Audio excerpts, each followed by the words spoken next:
It was Scottish Junior Cup weekend and Scone's third round opponents couldn't have come much tougher in the shape of Super League Penicuik Athletic. Scone were to travel to Penicuik with new on-loan signings Andrew McKenzie and Max Evolio, who arrived from Forfar Athletic this week, in the squad. The pair were to be on the bench as manager Derek Lawson went with a 4-3-3 formation to ensure defensive tightness.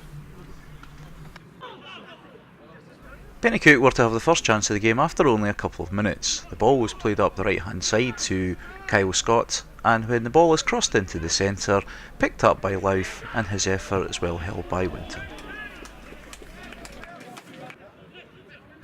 Scone hit back, and when the ball was picked up at the halfway line after a block by Willie Lane, Sean Fergus then takes the ball into the Penicuik half of the pitch, chipping the ball forward, and when it's only partially cleared, Ben Moffat's first time effort is well held by Bengelo in the home goal. Play switched to the other end of the pitch as the home side started to take possession of the first half. A long range effort here, well held by Winton, was then followed up by some good interplay between the Penicuik players.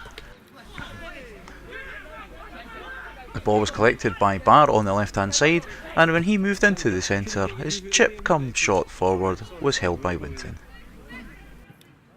With 19 minutes gone, Scone created their own chance. A ball forward from McDonald was knocked down by Mackey to Moffat, and when Moffat slipped the ball back into Mackey, his effort was just past the post. Play returned to the Scone half of the pitch, and when a throw from Sproul was taken to McCallum, McCallum returned the ball to Sproul, and his cross into the centre was partially headed clear by Lane. When the ball eventually falls to McCallum, his first time effort is blocked, a fortuitous bounce for Lough, and the ball lands at his feet. However, a good block to make sure the ball was cleared for a corner. Penicuik again had a chance when a cross came in from the left. It was another good header into the area by McCallum, however well held by Winton. Just after the half-hour mark, Penicuik had another chance when a free kick on the right was swung into the box. Ball not properly cleared by Scone, and when the ball falls to Forbes, his effort partially blocked by Whitworth before Winton falls on the ball. Winton was having a fantastic first half for Scone and came to the club's rescue just 5 minutes later. Good play up the right eventually saw the ball played out to Kyle Scott, and when he got to the touchline, his cross into the centre was plucked off the head of Lough by Winton.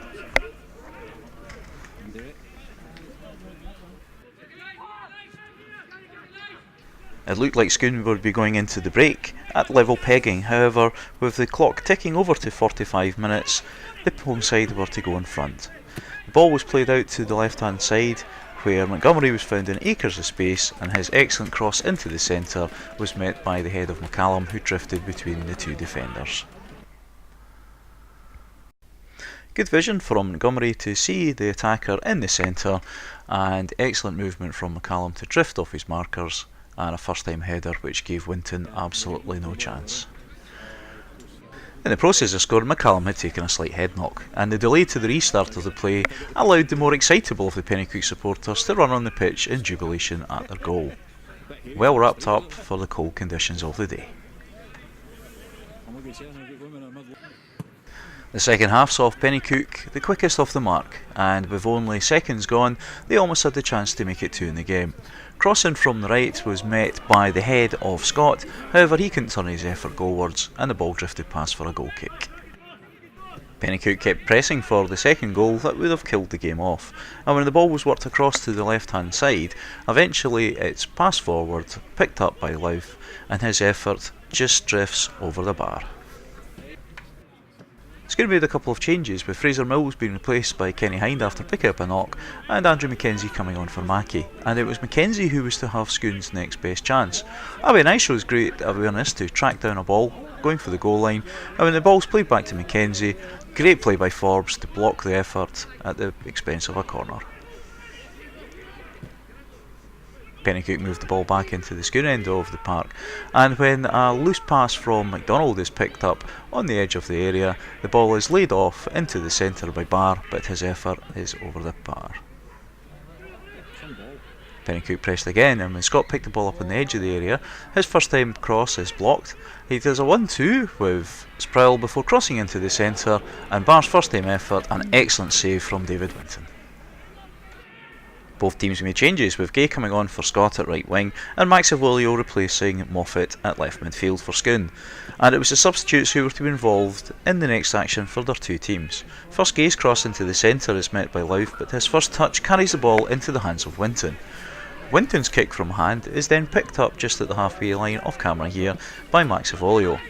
Avolio, who is now on the ball, takes the ball up towards the Penicuik goal, and when his right foot effort comes in, a good block by Forbes to put the ball out for a corner.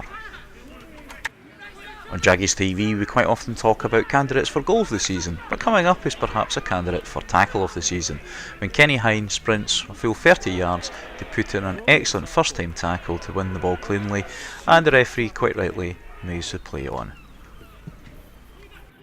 The second-hand substitutions had made a real difference for Scone, and Scone were beginning to create more chances inside the Penicuik half. Here an excellent first-time ball from Andrew Mackenzie is picked up by Maximiliano, who takes on the Penicuik defence and manages a shot which is turned round the post for a corner. Then another corner, in this time from the right. It's swung into the box by Sean Fergus, and Craig Mitchell's header is just narrowly past the post, with Scone's best effort of the second half.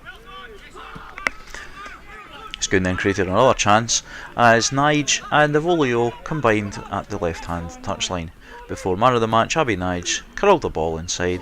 It took a wicked deflection off the ground, and Bejelou with a great save to turn the ball across for a corner. Unfortunately, however, all Scone's efforts were to be in vain as the home side picked up a second goal with moments to go. Great work by Louth here in the centre of the pitch to hold the ball up. He then released it to Gay on the right touchline.